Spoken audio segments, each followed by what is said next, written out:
Hey everybody, Rudy, Alpha Investments. So we got some interesting things to discuss today. Obviously, I want to address a few questions I've been getting a ton of. So sit back, relax, and let's have a nice long conversation for 20, 30 minutes, everyone. So first, we're going to talk about the obvious. With what's going on in the world right now, there's no way to discount that there is going to be a major economic GDP contraction, which will lead to a technical recession, which of course they won't announce that for many months from now because it's always a lagging indicator of the current environment. But, fancy recession terms and all that don't really matter. Let's talk about the actual, what we can expect to happen. So I want to talk a little bit about overall the whole stock market plus Magic the Gathering and overall the collectors and investors themselves and how I expect things to unfold here. And we're going to kind of lay out some examples and scenarios because we really don't know. So first things first, obviously, if you want real financial advice, everybody, I recommend seeking a licensed advisor, not a guy wearing a 1980s Soul Glow t-shirt, unemployed, who lives with his parents. I don't recommend that. So always remember that. This is just strictly an entertainment channel, and I don't have a clue what I'm talking about. So first things first, we don't know if this downturn or economic shutdown is going to last 1 week, 1 month, 3 months, 3 years, 1 year. Nobody truly knows. Unless literally there's somebody out there with a DeLorean and Great Scott, they've actually seen the future. We're all guessing and doing the best we can. So, it does not change my original opinion. Stay the course. That is Rudy's. I'm literally going to get some shirts made that says Alpha Investments 2020 Crash, Stay the Course. So first, let's talk about Magic. In 2008, reserve list cards did drop in price. Now, they did not drop anywhere near the 40 to 50% declines and lows of equities on Wall Street or the S&P or any particular average company. Overall, reserve list vintage cards dropped probably about 20, maybe the worst was 30%, but overall it's 15 to 20%. So as many people would say, the beta of Magic the Gathering in relativity to the fancy terms of this and that, the beta is about half. It's about a 0.5 beta to overall stocks. So in other words, for every 10% stocks drop, investors and collectors are probably going to lose half that. It's going to run at about a 50% run rate. Can't even talk today. It's crazy. And you're still going to have declines. That's the point of the story, everybody. But I can tell you, there is kind of a very important thing to remember. When talking with the old cards, no matter what you bought in 2008, every single old Magic card, if you had bought between 08 and 09, even in 07, and you had held 5 or 10 or 12 years to today, you would have made so much money it's stupid. That's the first fact. Number two, if you had bought any sealed product of new release product, is what people have been wanting me to address. All new release product in 2007, 8, and 9 has experienced some of the most tremendous extreme percentage gains in Magic's history ever. So any sealed product, and at the time you had the original Zendikars, Rise of the Eldrazi, World Wake. It was kind of that 07, 8, 9 era of Magic the Gathering. No matter what you had bought back then, if you had kept it sealed and stayed the course for 10 years, you would have made a stupid amount of money. The average rate of return of sealed product from 2008 is between 3 and 800% return. In other words, if you bought an $80 box back then, if it's selling for $800, well, do the math. You're looking at almost 1,000% return. Yeah, and even some of the worse, weaker, crappier products, I mean, just, you get the idea. So I don't feel today is much different. It's a little different, but it's not overall that much different. Stay the course. And if you buy, what's a good example? War of the Spark, Throne of Eldraine, I don't know, the Ravnica sets, Guilds and Allegiance. In 5 to 10 years from now, I don't expect much difference in the actual rate of return in the growth period. I don't believe it's going to be as strong because the print runs are higher and, that was not printed demand back in that day.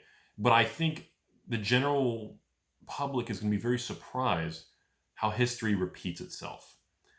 And I think people are, because see, one of the things that we all fall into is we always want to believe that the glory days are over with. The best is always behind us. It's a human psyche thing. It's a similar concept where the average person always believes, like me, the 90s were the best, everybody. And then the generation before me, no, Rudy, the 80s were epic. No, are you an idiot? Everybody knows the 70s and the 60s. Every generation looks back and misses their youth generation. Everybody has the same relative perspective because unfortunately, every generation that moves forward, things evolve and we miss and we lose out on certain aspects of culture that cannot be recovered. And that's a very crappy thing, but that is part of just technological advances in every generation kind of deleting and, just removing certain parts of culture from the previous generation. And, we all fall into that. But when it comes to certain types of investing, even right now with the stock market just tanking, anyone who bought in 08 or 09, whether it was tech stocks, REITs, whatever it was, you're still ahead. I mean, I don't care if you bought what's the largest REIT in the United States? Anybody know? Bob. Simon, it still is? Okay. It's Simon Property Group. SPG, Simon Property Group, is the largest REIT in the United States, or it used to be. Their stock's been clobbered. Just like, I'm not recommending it. I'm not pro or against anything. I'm just giving you an example here.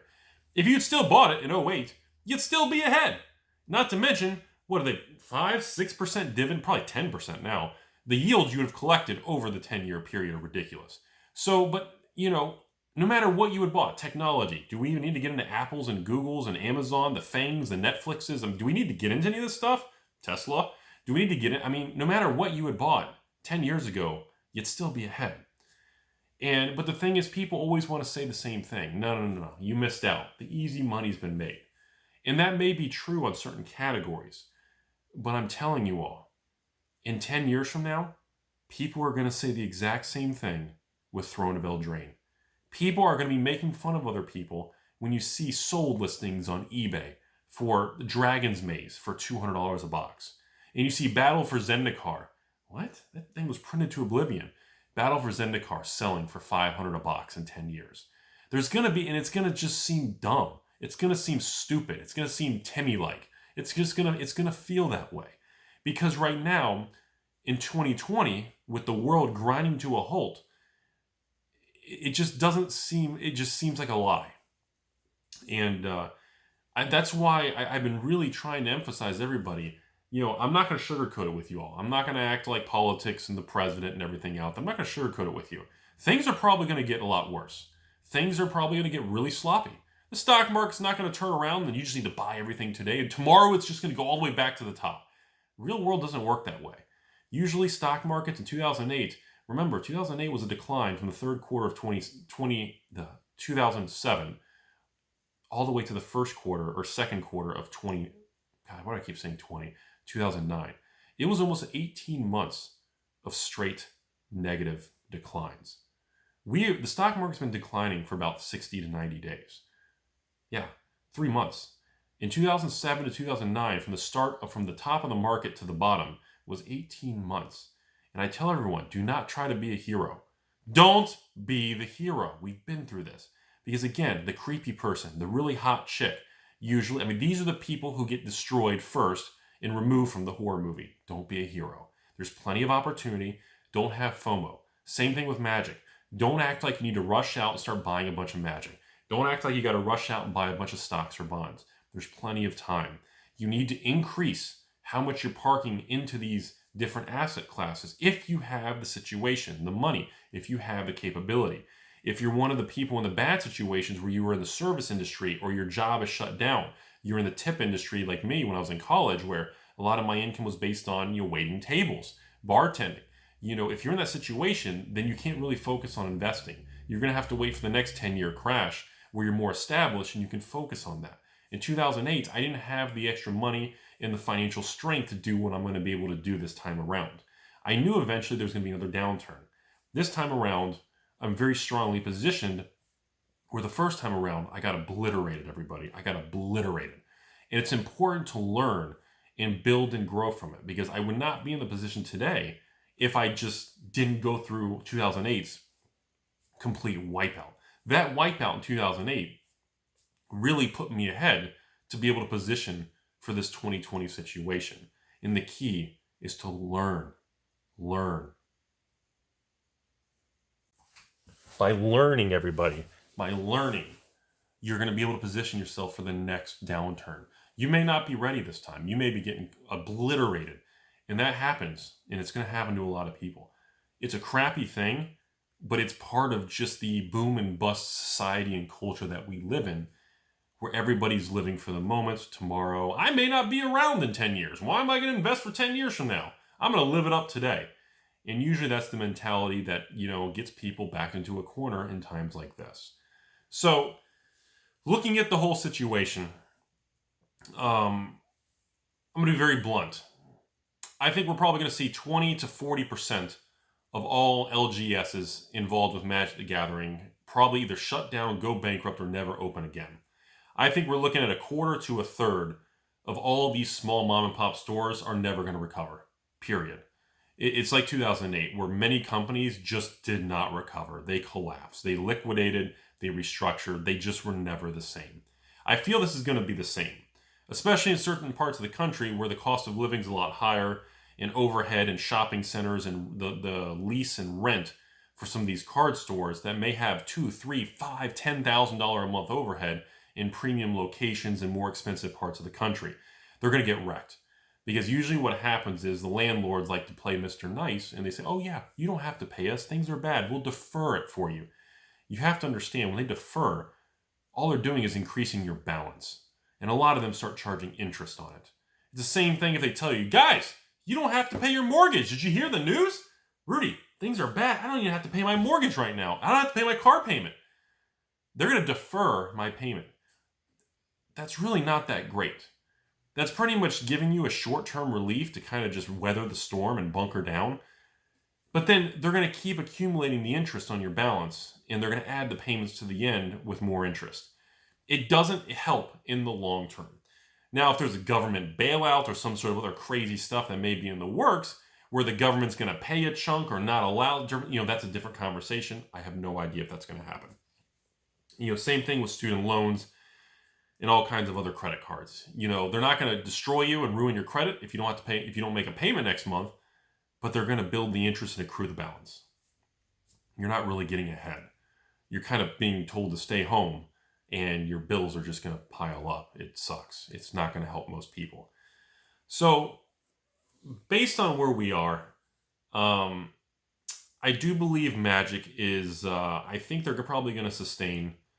I don't think Magic the Gathering and Hasbro is going to have a major impact, even though Hasbro's stock and Hasbro as a whole has been obliterated. I think Hasbro's stock was, $120 to $130 a share? And was it $40, $45 a share now? Maybe it might be higher or lower by the time you guys watch this. So, Hasbro as a whole is down 50, 60%. But most companies are. That's considered normal right now. So when you think about that, if you buy Hasbro stock in 10 years, I'm sure you're probably going to make money. Again, I don't know if it's going to go lower or higher in the short term. That is the gamble. It is the risk. It is more in the gambling category in the short term. We just don't know. I do believe, though, Magic the Gathering, old Magic cards are going to struggle.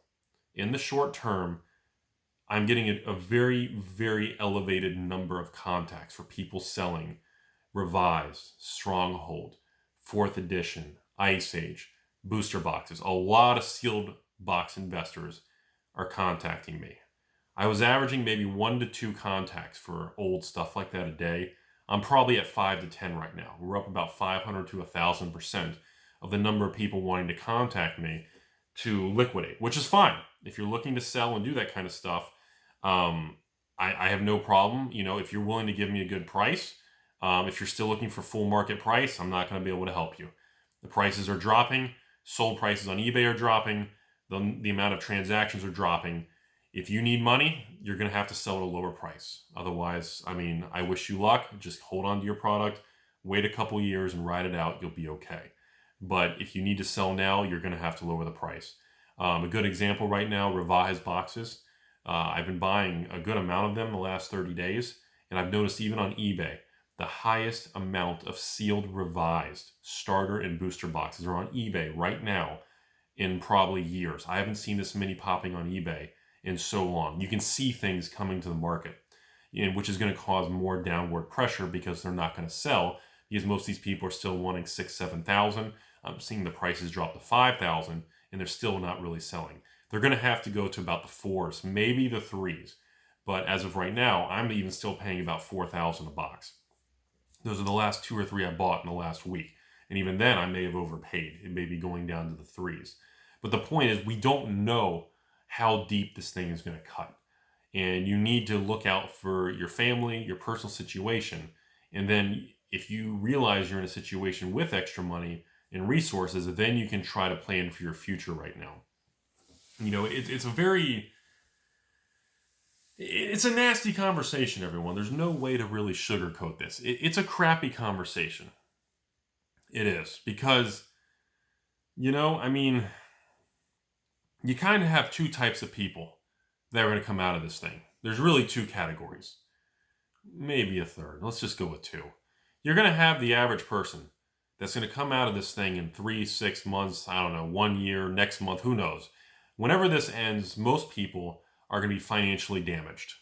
And it's going to take them time to get back to break even, the bills, everything stabilized. And the jobs, when companies open back up and restaurants open back up, it's not like you're going to flick a switch and everything's back to full, busy, normal. It's going to take time to build up. Airlines, cruise ship industry, people will start going on them, but it's going to take time to build up that credibility, the confidence to do it again. It's going to take time. So I said, don't rush, everyone. And most people are going to take years to probably recover and stabilize from this. And then the other side of the coin, you're going to have the small minority of people out there that are going to position, and these are the times, and I know this is an uncomfortable conversation. These are the moments in history that turn regular people into millionaires in the next 10 years.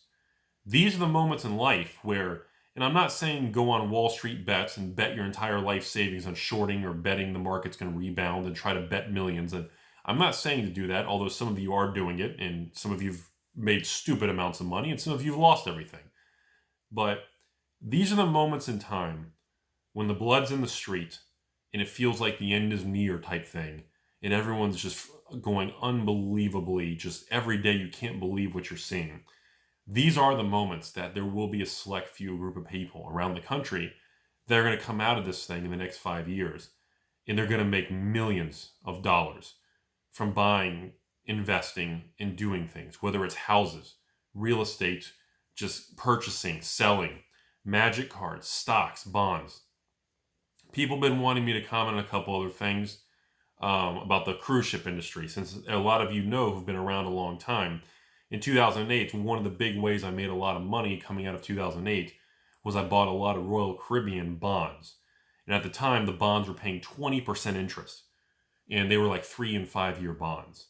And I were buying these things. They were like 60 cents on the dollar. And I remember thinking, this is insane. And eventually, you know, in 2014, 15, or 16, I can't remember, they all matured. I got my money back, made everything. It's over with. And people have been asking me, Rudy, I'm seeing Carnival bonds paying 30%, Royal Caribbean paying 20%. Should I be buying what you did in 08? I don't have a clear answer for that. Again, I don't know enough about what's going on in the industry anymore. I don't follow it as much as I used to. But I can tell you in 2008, people were not afraid to get on a cruise ship. 2020, the ships are literally just sitting there. The whole company's closed. It's very different. The risk is very different than it was in 08. I'm not sure. I don't have an answer to that because I just haven't done enough research. But I don't know. I just don't know. So here we are. And, you know, I just think it's important for everyone to realize that when you use 2008 as a benchmark and you look at the magic card prices and the boxes and the items that Wizards released back then, I think the print runs for the next 6 months on everything are going to be lower because distributors are going to buy less. There's going to be less stores buying product and less customers buying from stores. Again, this is going to build the ground floor for some stupid amounts of profit in the next 5-10 years. And I don't know how similar it will end up being like 2008. I just don't know. But it's scary. But I don't know, everyone. I just don't know.